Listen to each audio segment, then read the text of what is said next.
If you look very closely, you can see a small blob of time-consuming orange at the far end of the marina there.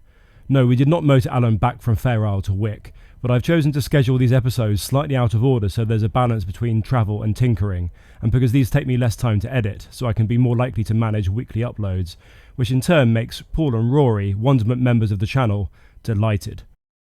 So delighted that they'll also enjoy some footage of the long drives I made repeatedly up the length of the country through these past weeks.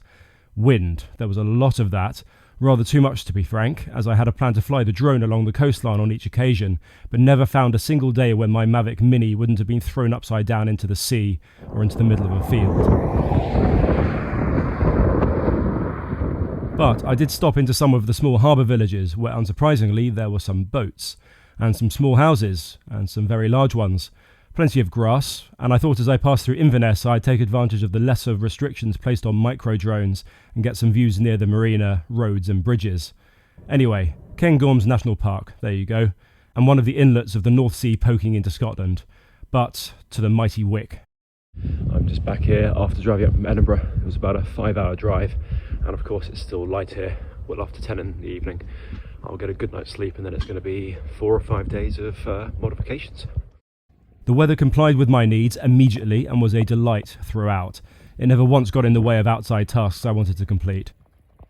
So for no reason at all, I went inside to do some things, like reconfigure my 50 amp fast chargers for the main 24 volt bank, or otherwise known as extremely expensive blue boxes. Soon I simply had to start feeding some 12 gauge silicon jacketed wires down inside the foam protectors for my grab poles. There was a reason. This wasn't pure recreation. If you'll recall, I bought a pair of deep cycle lead carbon 180 amp hour batteries in Edinburgh to bolster my onboard power capacity. They'll form a 24 volt secondary bank, and I bought a 16 amp DC mini circuit breaker to protect them in both charge and discharge. They are sitting next to the engine bay on these rubber pads, which I bonded down, and then a fiberglass step, reclaimed from Alan's old lifeboat seating. The step fits. Of course it does. I made it. And then it's time to make this bank talk to the main house bank. My plan is a single 24 volt to 24 volt 12 amp DC charger, another expensive blue box. When switched one way, it'll take charge from the main bank when there's tons of solar, alternator or wind power. When it's the other way, the same charger will send power back to the house bank when the latter is feeling worse for wear after burning the candle at both ends. Pretty efficient, and 12 amps is fine for this sort of thing. Here are the terminals on my electrics panel, and here are the high current XT connectors I can use to isolate the whole system. Conditions outside remained as required.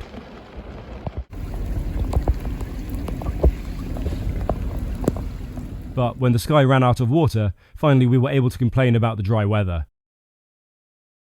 The teams over at the RNLI station found this exciting too, so they went out for some spins and drills with trainees in the harbour.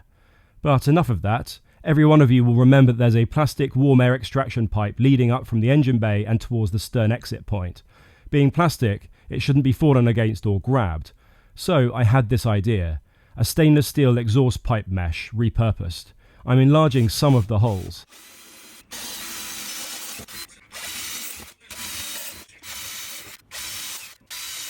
The idea is that I can bolt it solidly around the plastic so crew can grab it, but also we can use hooks in these holes so gloves and so on can be dried in front of the warmth that Alan's engine gives us.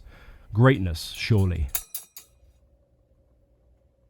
I'm now going to drill a number of M8 size holes through a piece of 30mm hop dip galvanised box section that I coated in a galvanised steel compatible paint and tapered the ends of.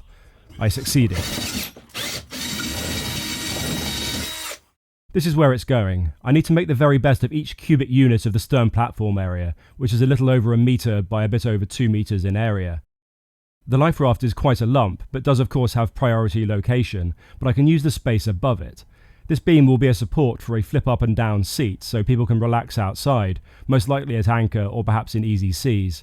I'm using this piece of wood not as a weird sort of tool, but to check that the angle I marked on it will allow the seat to protrude out flat from the angled metal support.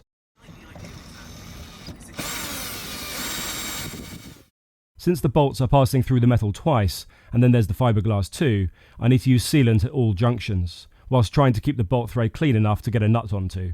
This will protect the bare steel in the holes, and will stop water entering Alan. No seat as of yet, but this bucket is a worthy stand-in to indicate the vast potential.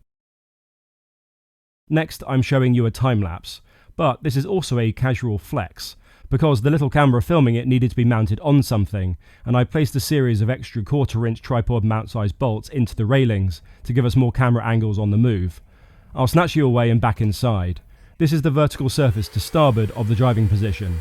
It's a blank area, long since earmarked for a low-profile extractor fan, but there's also space for some electrics. The CCTV camera unit, and an adjustable mount for a touchscreen. I want both driver and crew to be able to see it. This is for the same 1/4-inch tripod mount socket that the screen holder uses. What a segue from the last item. I need a male thread sticking robustly out of the panel. Since it's a blind panel, I can't secure behind, so JB Weld epoxy resin it is. I marked with red pen how far I wanted it to bed into the fiberglass, and then twisted it by hand for a few turns, and then used pliers for the remainder as we tightened. Leaving it overnight to cure made it a permanent spigot, and a spigot that new Wonderment member Michael would consider a moderate to high-grade triumph. For the underside of the CCTV unit, I'm using some of the 3M Dual Lock that I introduced in episodes ages back. It bonds strongly to metal and gel coat, and then the little mushrooms lock together exceptionally strongly, but can still be released later if needed. The location is important, as I need access to all the sockets and ports, but want to leave space for some hardware later on around this key real estate. Happy with that, and the ball socket screen mount is ready. We'd burned some fuel on the way up from Edinburgh, and with an extra plastic tank now on board, I made sure the harbour had a brand new delivery of fresh fuel, and then relieved them of some of that. There's a lot of hydrocarbon juice for the miles ahead. I'll finish the meandering yet substantial bits of the episode with this. Wall space that I felt could provide storage, and a place that people's heads never are, so it won't form a hazard. Little pull-out drawers, ideal, and I'll add a simple Velcro strap to stop them opening uninvited in rolly seas. It's only decent that I supply you with more time-lapse footage of Alan bobbing around, and no, it's not the same one as in the last episode. Similar position, different clouds, different day. It's important that we cleared that up. Bye.